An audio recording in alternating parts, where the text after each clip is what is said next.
Happy Friday, everyone. It's Teri from Teri Hofford Photography, and welcome to Q&A Part 2, where I'm going to be answering questions that were proposed to me on my Facebook page.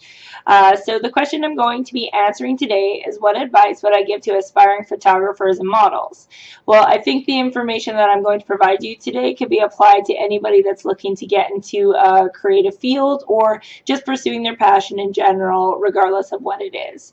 So the first advice I have is just to make sure that you are doing it on a daily basis, on a weekly basis. Just make sure you're always doing it. The important thing about that is that sometimes we get caught up in the more monotonous parts of our lives, a full-time job perhaps, taking care of kids, running around, doing things for other people, but we never take the time for ourselves to pursue that passion. And I think it's very important to schedule time to do that. For myself, I was working at a call center before I launched myself into photography full-time.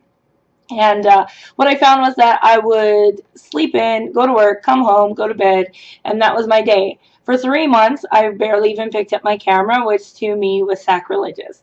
Photography is one of the things that makes me feel whole about myself, and I noticed this towards the end of, I think it was 2011. So in 2012, I challenged myself to a 365-day project where I took a picture every day, but unfortunately I chose a leap year, so I have one extra day in there. So for me, it turned into a 366-day project where I took a picture of myself every day for a year in a different scenario, I guess you could say. And you can check that out on my Facebook page. Just you'll have to go through the albums and find out which one it is. But I did it, and I couldn't be more happier, because 2 months after starting that, I realized, why am I not doing this on a more full-time basis? And I launched myself into photography full-time, quit my job, which was the scariest thing that I've done in a long time. But I couldn't have been happier, and can't be happier because I'm still doing it, which is awesome. So that would be my first advice. Just make sure you're doing it as often as you can. It might mean staying up later, might mean waking up earlier, but I guarantee you will be incredibly much more happier if you do that.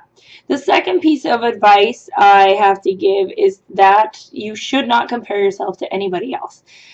For myself, I had gotten to this little spiral of negativity where I would follow Facebook pages of photographers just to see what they were, to see what my competition was doing. But the thing, at the end of the day, they're not my competition.